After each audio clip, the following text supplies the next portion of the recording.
মক্কার আকাশ সেদিন শান্ত ছিল না। রোদের তাপে যেমন উত্তপ্ত ছিল বালুকণা, মানুষের ভেতরের উত্তেজনাও ছিল ঠিক তেমনি তীব্র। চারদিকে অস্থিরতা, চিন্তা আর এক অদৃশ্য ভয়। কারণ মক্কার সমাজে এমন এক আহ্বান ছড়িয়ে পড়ছিল যা শতাব্দী ধরে গড়ে ওঠা বিশ্বাস, ক্ষমতা এবং সামাজিক কাঠামোকে প্রশ্নের মুখে দাঁড় করিয়ে দিয়েছিল। একজন মানুষ দাঁড়িয়ে বলছিলেন, ইবাদত একমাত্র আল্লাহর জন্য, মূর্তি কিছুই নয়, বংশগৌরব কিছুই নয়, ক্ষমতা কিছুই নয়।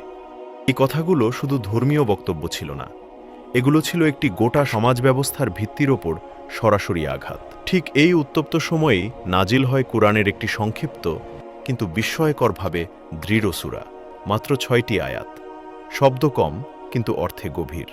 এমন এক ঘোষণা যেখানে কোনো আপোষের জায়গা রাখা হয়নি, কোনো কূটনৈতিক ভদ্রতার আশ্রয়ও নেওয়া হয়নি, আবার কাউকে আক্রমণও করা হয়নি। এই সূরার নাম সূরা কাফিরুন। قل يا أيها الكافرون। এই ভিডিওতে আমরা ধীরে ধীরে ফিরে যাব সেই সময়ে, বুঝতে চেষ্টা করব কেন এই সূরা নাজিল হয়েছিল, কি পরিস্থিতি তৈরি হয়েছিল মক্কায়, এই আয়াতগুলো আসলে কি বলতে চায়, আর কেন ১৪০০ বছরেরও বেশি সময় পেরিয়ে এই সূরা আজও ঠিক ততটাই প্রাসঙ্গিক। সূরা কাফিরুন কুরআনের ১০৯ নম্বর সূরা।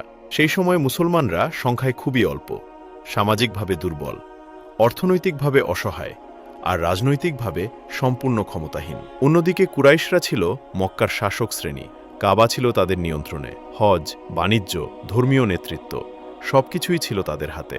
আর এই কাবা কেন্দ্রিক মূর্তি পূজাই ছিল তাদের ক্ষমতার মূল ভিত্তি। রাসূলুল্লাহ সাল্লাল্লাহু আলাইহি ওয়াসাল্লাম যখন তাওহীদের দাওয়াত দিতে শুরু করলেন, তখন কুরাইশরা প্রথমে বিষয়টিকে গুরুত্ব দেয়নি। তারা ভেবেছিল এটি আরেকজন কবির কথা, আরেকজন চিন্তাবিদের বক্তব্য, সময় গড়ালে নিজে থেকেই মিলিয়ে যাবে। কিন্তু সময় গড়ালো আর ইসলাম মিলিয়ে গেল না, বরং মানুষ প্রশ্ন করতে শুরু করল, এরা কি সত্যিই কিছু করতে পারে? তখন কুরাইশরা বুঝতে পারল এই আহ্বান থামছে না, এটি তাদের ক্ষমতার জন্য হুমকি হয়ে দাঁড়িয়েছে। প্রথমে তারা বিদ্রূপ করল, তারপর হুমকি দিল, তারপর শুরু হলো নির্যাতন। কিন্তু সবকিছুর পরও যখন তারা দেখল ইসলাম থামছে না, তখন তারা কৌশল বদলালো। তারা ভাবল, শক্তি দিয়ে নয়, এবার আপোষ দিয়ে চেষ্টা করতে হবে। একদিন কুরাইশের কয়েকজন প্রভাবশালী নেতা রাসূলুল্লাহ সাল্লাল্লাহু আলাইহি ওয়াসাল্লামের কাছে এলো। তাদের কণ্ঠে শত্রুতার তীব্রতা ছিল না, ছিল বরং যুক্তির মোড়কে মোড়ানো এক প্রস্তাব। তারা বলল, হে মুহাম্মদ, তুমি আমাদের ধর্মকে ভুল বলছো, আমরা তোমার ধর্মকে পুরোপুরি বুঝতে পারছি না। চলো আমরা মাঝামাঝি একটি সমাধানে আসি। ১ বছর তুমি আমাদের দেবতাদের ইবাদত করবে, আর পরের বছর আমরা তোমার ইলাহের ইবাদত করব। এতে বিরোধ থাকবে না, শান্তি থাকবে, সবাই খুশি থাকবে। শুনতে এটি সহাবস্থানের প্রস্তাব মনে হতে পারে, আজকের ভাষায় একে বলা যেতে পারে ধর্মীয় সমঝোতা। কিন্তু বাস্তবে এটি ছিল তাওহীদের মূল ভিত্তিকে ভেঙে দেওয়ার চেষ্টা। কারণ তাওহীদ কোনো অংশীদারিত্ব মানে না, আল্লাহকে ভাগ করা যায় না, একদিন তার ইবাদত আরেকদিন অন্য কিছুর, এই ধারণাই তাওহীদের বিপরীত। রাসূলুল্লাহ সাল্লাল্লাহু আলাইহি ওয়াসাল্লাম নিজে কোনো উত্তর দিলেন না, তিনি অপেক্ষা করলেন ওহীর জন্য। আর ঠিক তখনই নাজিল হলো সূরা কাফিরুন। এখন আমরা সূরার প্রতিটি আয়াত পড়ব এবং সহজ ভাষায় এর অর্থ বুঝব। বিসমিল্লাহির রহমানির রহিম। قل يا أيها الكافرون। বলুন, হে কাফিররা। এখানে লক্ষ্য করুন, আল্লাহ সরাসরি স্পষ্ট ভাষা ব্যবহার করেছেন। কোনো কূটনীতি নেই, কোনো ঘুরিয়ে বলা নেই, সত্যকে সত্য আর মিথ্যাকে মিথ্যাই বলা হয়েছে। لا أعبد ما تعبدون। আমি এবাদত করি না, তোমরা যাদের এবাদত করো। এই আয়াত একটি ঘোষণা, একটি স্পষ্ট অবস্থান। ইসলাম কখনো বলে না সব ধর্ম একই, বরং ইসলাম বলে তাওহীদ আর শিরক একসাথে চলতে পারে না।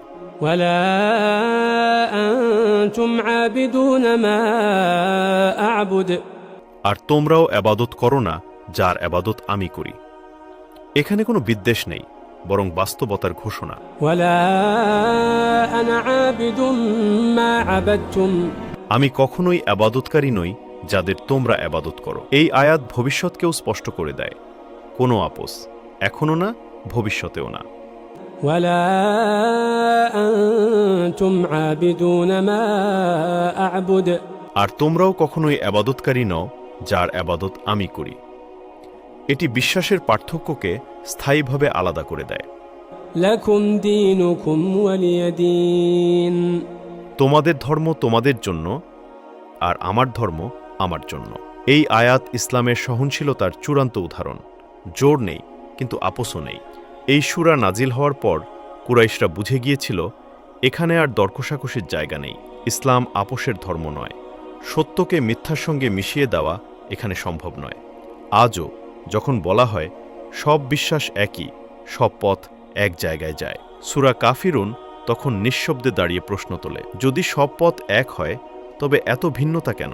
এই সূরা শেখায় শান্তিপূর্ণ সহাবস্থান সম্ভব, কিন্তু বিশ্বাসের সমঝোতা নয়।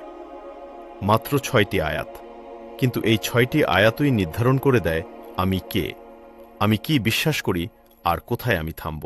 সূরা কাফিরুন কোনো বিদ্বেষের ঘোষণা নয়, এটি আত্মপরিচয়ের ঘোষণা, সত্যের সঙ্গে মিথ্যার সীমারেখার ঘোষণা।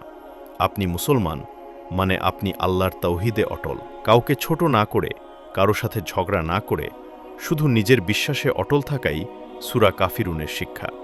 আজ রাতে ঘুমানোর আগে এই সূরাটা একবার পড়ে দেখুন, অর্থ বুঝে পড়ুন।